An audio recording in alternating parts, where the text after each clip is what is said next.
وعلیکم السلام ورحمۃ اللہ وبرکاتہ۔ یہ مولوی عاطف کے اس ویڈیو کے اوپر آپ نے تبصرہ کیا ہے، فیضان الحق صاحب، اللہ تعالیٰ آپ کو جزائے خیر عطا فرمائے۔ بہت ہی مختصر اور جامع باتیں آپ نے کی ہیں اور بہت ہی خلوص کے ساتھ ان کی دکھتی رگوں پر ہاتھ رکھا ہے، اور بہت پیاری حدیث آپ نے یاد دہانی کرائی ہے کہ نبی علیہ السلام نے فرمایا کہ میں بتوں کو اور سازوں کو توڑنے کے لیے آیا ہوں۔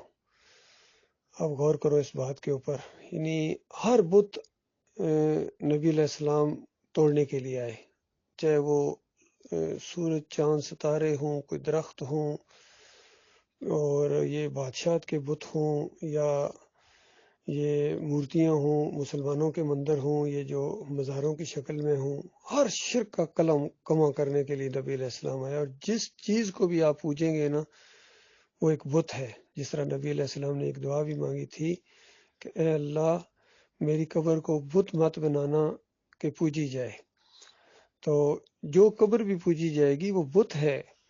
آج وہ دعا بھی قبول نہیں ہوئی اس انداز سے، آج نبی علیہ السلام کی قبر پوری طرح پوجی جا رہی ہے، اور یہ دوسرے مزار، چاہے جس کو بری مام کہتے ہیں، کسی کو داتا صاحب کہتے ہیں، کسی کو دستگیر صاحب کہتے ہیں، کوئی خواجہ غریب نواز صاحب ہیں، کوئی غوث اور غوث العظم تک بنا دیے۔ غوث العظم سب سے بڑے فریادوں کے سننے والے، پھر مشکل کشا کے یہ مزار ہیں، اندازہ لگے گا یہ اللہ کے غضب کو للکارنے والا انداز ہے، اور دنیا کو خوش کر کے یہ اللہ کو سخت ناراض کر رہے ہیں۔ یقین کیجیے اللہ کا غضب بڑھتا چلا جا رہا ہے، کیونکہ ان کی بغاوت بڑھتی جا رہی ہے، ان مسلمانوں کی، ان کا شرک بڑھتا جا رہا ہے، اللہ کا کوڑا تیزی میں حرکت آتا جا رہا ہے۔ کون سا عذاب ہے جن کے اوپر نہیں؟ ابھی پچھلا عذاب ختم نہیں ہوتا کہ نیا آ جاتا ہے۔ ابھی دیکھیں کھڑی فصلیں کس طرح تباہ ہو رہی ہیں، پہلے سیلاب کی وجہ سے ہوئی ہیں، اب بارشیں اتنی زیادہ ہوئیں کہ کٹی ہوئی فصلیں پانی میں تیر رہی ہیں، تو اللہ کو ان کے اوپر ترس نہیں آ رہا ہے۔ پھر آپس میں کس طرح لڑائی کرتے ہیں، جھگڑتے ہیں، لان تان کرتے ہیں، اور جمہوریت کے بت کی پوجا کرتے ہیں۔ نبی علیہ السلام ان بتوں کو توڑنے کے لیے آئے ہیں، اور پھر سازوں کو، کیونکہ ساز باز جتنے ہوتے ہیں یہ دنیا داری کی علامت ہے، اور آج مسلمانوں کی روح کی غذا میوزک بن گئی ہے۔ موسیقی کہتے ہیں ہماری روح کی غذا ہے، یعنی جس طرح کوئی گاڑی پٹرول کے بغیر نہیں چل سکتی ہے، پٹرول ختم ہو جائے تو بڑی سی بڑی اچھی کمپنی کی گاڑی رک جائے گی، کیا ہوا جی پٹرول ختم ہو گیا جی، پٹرول کے بغیر نہیں چلے گی۔ اسی طرح یہ مسلمان ہیں، ان کی عظیم اکثریت ہے جو میوزک کے بغیر نہیں چلتی ہے۔ جیسے گاڑی میں بیٹھیں گے، ان کے کالج کے لڑکے کئی دفعہ بیٹھتے ہیں، میں نے دیکھا بسوں میں جیسے چڑھتے ہیں فوراً ڈرائیور کو کہتے ہیں گانے لگاؤ جی، بدماشی کے ساتھ، یعنی گھستے ہیں اور بدماشی کے ساتھ اترتے ہیں۔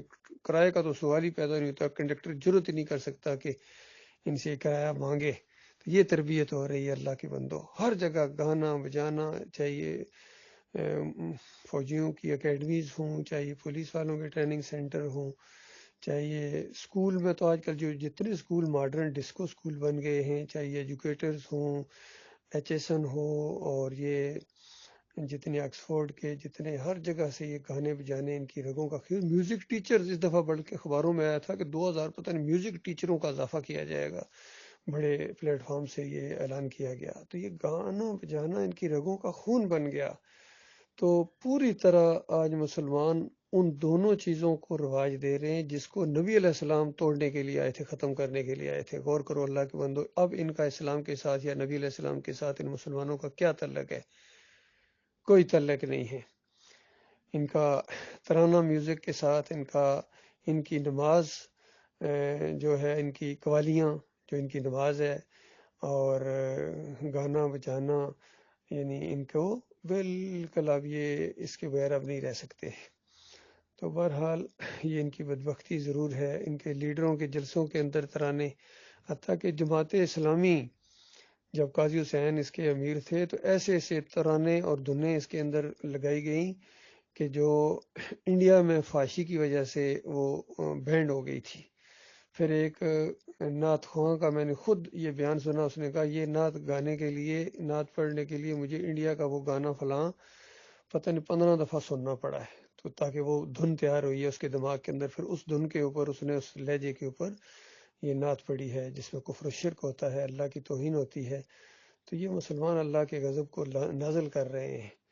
بہرحال ہمارا کام ہے ہمیں بتاتے رہیں اللہ کے بندو، جو بھی جہاں سے بھی اللہ کی کوئی نافرمانی کی بات آپ سنتے ہیں ضرور اس کی نشاندہی کریں، اور آہستہ آہستہ یہ توحید کی دعوت بھی اب اٹھ رہی ہے الحمدللہ، ایمان کی دعوت، یہ کفر و شرک کا جہاں جنازہ اٹھے گا وہاں یہ گانے بجانوں کو بس ستیہ ناش کر دیا جائے گا، ان سارے میوزک سینٹروں کو اور باجوں کو توڑ دیا جائے گا انشاءاللہ جب اللہ کا دین غالب آئے گا۔ جس طرح مورتیوں کو توڑا جائے گا، جس طرح مزاروں کو توڑا جائے گا، اسی طرح ان بینڈ باجوں کو بھی توڑ دیا جائے گا۔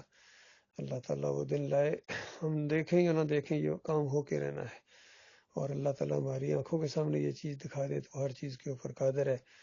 10 دنوں کے اندر وہ انقلاب برپا کر دے، 10 سالوں میں کرے یا 10,000 سال لگیں، یہ کام ہو کے رہنا ہے۔ بہرحال اس کی بنیاد رکھی جا رہی ہے، اور اللہ تعالیٰ کا بہت ہی بڑا احسان ہے ہمارے اوپر کہ ہم اس کی گویا پہلی اینٹ ثابت ہو رہے ہیں۔ اللہ تعالیٰ جم جانے کی توفیق عطا فرمائے۔